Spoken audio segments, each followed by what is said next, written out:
Diana Nurul Aulia dengan NIM 1187010018 Matematika 2018.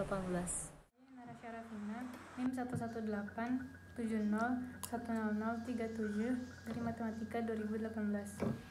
Baiklah, sekarang kami akan menjelaskan tentang limit, turunan, dan integral oleh Diana Nurul Aulia dan Inara Syarafina. Yang pertama yaitu limit. Limit merupakan suatu konsep mendasar suatu fungsi yang mendekati suatu fungsi tertentu.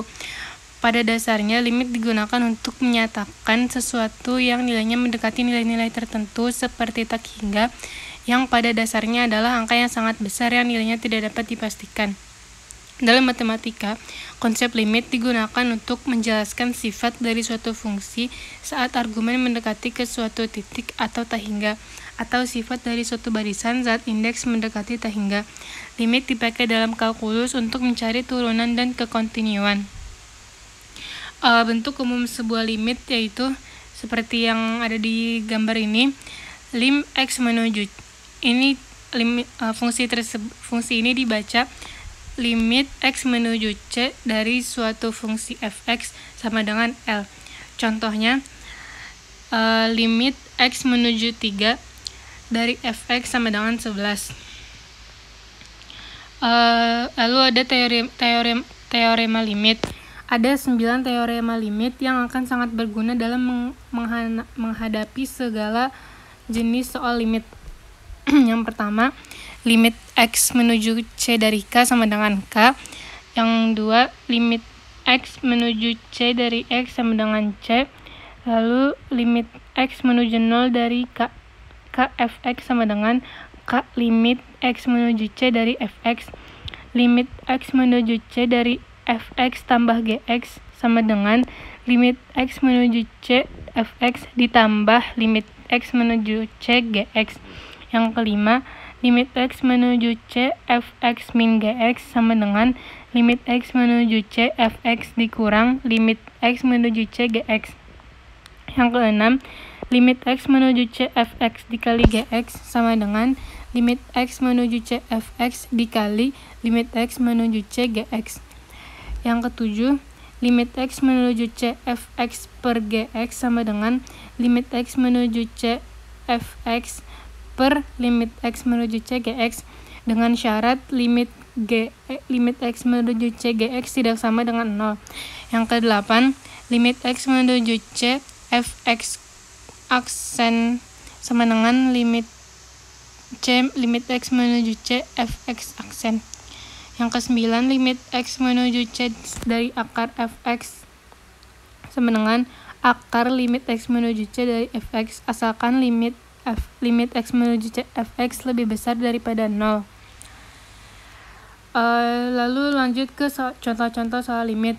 Yang contoh nomor 1, hitunglah hasil dari limit x menuju min 3 dari x kuadrat min 9 per x plus c menggunakan metode pemfaktoran. Di sini solusinya yaitu yang pertama, dari pembilangnya kita faktorkan dulu ya, dari x kuadrat min 9 menjadi x plus 3 dikali x min 3 per x plus 3 sama dengan limit x menuju min 3, terus x plus 3 sama x plus 3 tinggal dicoret aja, jadi limit x dikurang min 3 dari x dikurang 3. Kalau udah kayak gini tinggal disubstitusikan aja ya. Berarti x-nya diganti min 3, jadi min 3 dikurang 3 sama dengan min 6. Jadi limit x menuju min 3 dari x kuadrat dikurang 9 per x tambah 3 sama dengan min 6. Yang kedua, hitunglah hasil dari limit x menuju 5 dari akar x tambah 11 dikurang 4 per x dikurang 5 dengan metode konjugasi. Metode konjugasi itu berarti mengalihkan satu ruas yang ada akarnya dengan kebalikannya. Nih contohnya, limit x menuju 5 dari akar x tambah 11 dikurang 4 per x dikurang 5 dikali akar x plus 11 plus 4 per akar x plus 11 plus 4. Lalu tinggal dioperasikan menjadi limit x menuju 5 dari x tambah 11 ditambah 4 akar x tambah 11 dikurang 4 akar x tambah 11 dikurang 16 dibagi x min 5 dikali akar x plus 11 ditambah 4. Jadinya X plus 11 dikurang 15. Lalu yang jadi hasilnya langsung limit X dikurang 5 per X dikurang 5 dikali akar X plus 11 ditambah 4. Berarti bisa dicoret X min 5 nya bisa dicoret dari atas sama bawah, jadi limit X menuju 5 dari 1 per akar X plus 11 ditambah 4. Lalu disubstitusikan angka 5 nya, jadinya 1 per akar 16 tambah 4 sama dengan 1, jadinya sama dengan per 8. Lalu limit trigonometri. Limit trigonometri adalah nilai terdekat suatu sudut pada fungsi trigonometri.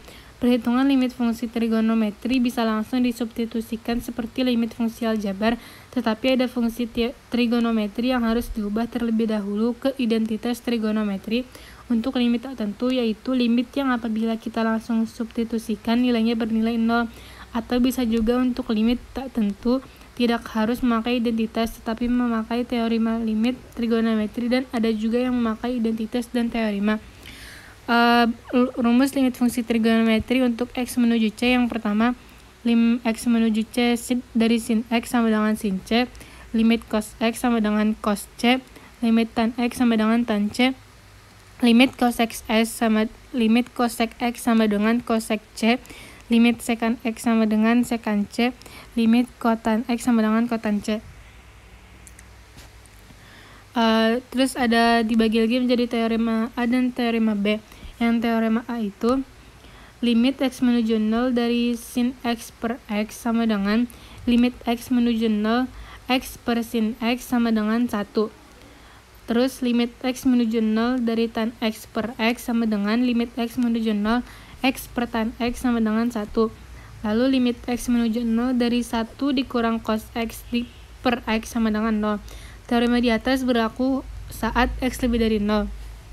Lalu teorema B, ada beberapa teorema yang berlaku pada setiap bilangan real C di dalam daerah asal fungsi, yaitu limit T menuju C dari sin T sama dengan sin C, limit T menuju C dari tan T sama dengan tan C, limit T menuju C dari sec T sama dengan sec C, limit T menuju C dari cos T sama dengan cos C, limit T menuju C dari cot T sama dengan cot C, limit T menuju C dari cosec T sama dengan cosec C. Yang kedua ada turunan. Turunan adalah pengukuran terhadap bagaimana fungsi berubah seiring perubahan nilai yang dimasukkan. Atau secara umum, turunan menunjukkan bagaimana suatu besaran berubah akibat perubahan besaran lainnya. Proses dalam menemukan turunan disebut diferensiasi. Ada 3 contoh spesifik ketika turunan tidak eksis. Walaupun didapatkan hasil numerik saat menghitung turunan, ada kemungkinan jawaban tidak valid karena sebenarnya tidak ada turunan. Ini 3 contoh turunan yang dibilang di slide sebelumnya tadi. Yang pertama ada diskontinuitas. Turunan tidak dapat muncul pada titik diskontinu. Jika suatu fungsi diskontinu pada nilai X tertentu, tidak mungkin ada turunannya. Misalnya, diberikan suatu fungsi fx sama dengan x min 1 x plus 2 per x plus 2 x min 6.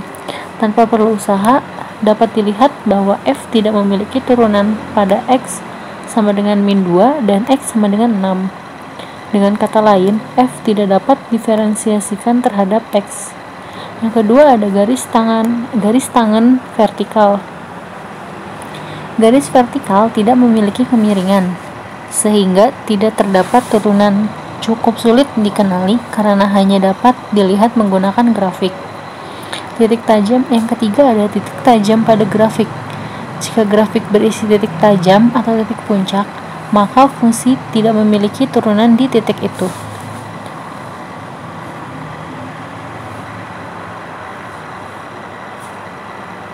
Aturan pada turunan ada 2. Yang pertama ada aturan hasil kali, yaitu jika fungsi bx sama dengan fx dikali gx adalah hasil kali dari 2 fungsi berbeda, maka di sini bisa kita lihat ya, b aksen x sama dengan fx dikali g aksen x ditambah f aksen x dikali gx. Nah, di sini ada contohnya. Hitunglah turunan dari fx sama dengan x kuadrat plus 6, 2x plus 5. Solusinya, f aksen x sama dengan, kita kerjain sesuai contoh yang tadi. Jadi tinggal substitusi ini, x kuadrat plus 6 dikali 2 ditambah 2x dikali 2x min 5 sama dengan 2x kuadrat plus 12 ditambah 4x min 10x. Nah, terus tinggal dijumlah-jumlahin yang sama, 2x plus 4x kuadrat sama dengan 6x kuadrat min 10x plus 12. Selanjutnya ada aturan hasil bagi. Jika bx sama dengan fx per gx, di mana fx dan gx adalah dua fungsi berbeda, maka di sini kita bisa lihat sendiri, b aksen x sama dengan gx dikali f aksen x dikurang fx dikali g aksen x per g dalam kurung x dalam kurung kuadrat. Contoh, hitunglah turunan dari y sama dengan 3x plus 7 per x kuadrat min 1. Nah, solusinya bisa kita lihat di sini ya. Ini juga sama kayak tadi, ikutin rumus yang ada di aturan hasil baginya ini. Tuh. Tinggal disubstitusiin. Lanjut. Ada aturan rantai. Aturan rantai diberikan fungsi komposisi bx sama dengan f gx, di mana fx dan gx merupakan fungsi berbeda. Di sini ada ya, b aksen x sama dengan f aksen gx dikali g aksen x. Kita lihat contohnya. Gunakan aturan rantai untuk menemukan turunan y sama dengan akar 3x plus 1. Solusinya, dalam kasus ini fx sama dengan akar x atau fungsi luar dan gx sama dengan 3x plus 1. Maka penulisannya f gx sama dengan akar 3x plus 1. Nah, bisa diikutin lagi ya cara-caranya juga yang kayak tadi. F aksen x sama dengan 1 per 2x pangkat min setengah sama dengan 1 per 2x pangkat setengah sama dengan 1 per 2 akar x. Lalu substitusikan gx untuk x. F aksen gx sama dengan 1 per 2 akar 3x plus 1. Tadi kan udah dapet ya, karena gx sama dengan 3x plus 1, maka g aksen x sama dengan 3, kan turunan.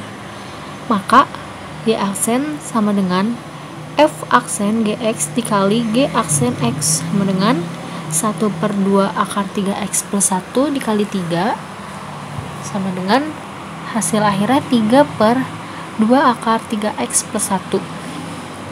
Lanjut. Nah, di sini ada turunan trigonometri. Di sini sifat-sifatnya ya.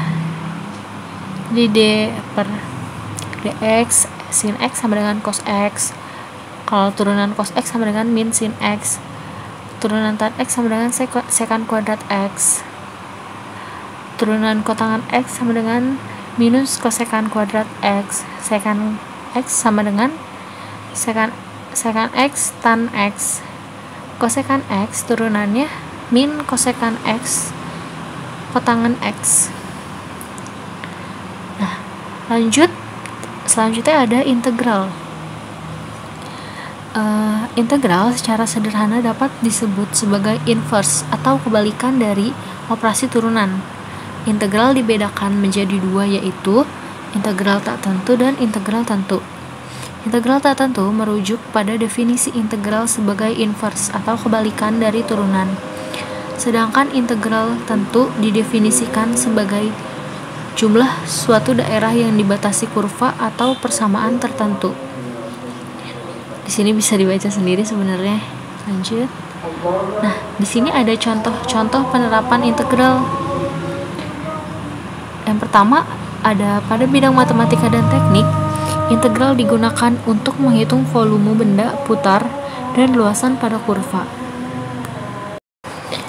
Yang kedua ada Pada bidang fisika, pemanfaatan integral digunakan untuk menghitung dan menganalisis rangkaian arus listrik dan lainnya. Pada bidang ekonomi, integral digunakan untuk menentukan persamaan dan fungsi yang berkaitan dengan ekonomi, konsumsi, dan sebagainya. Sebenarnya masih banyak contoh-contoh penerapan integral, cuman di sini dikasih contohnya 3 dulu. Di sini ada sifat-sifat integral.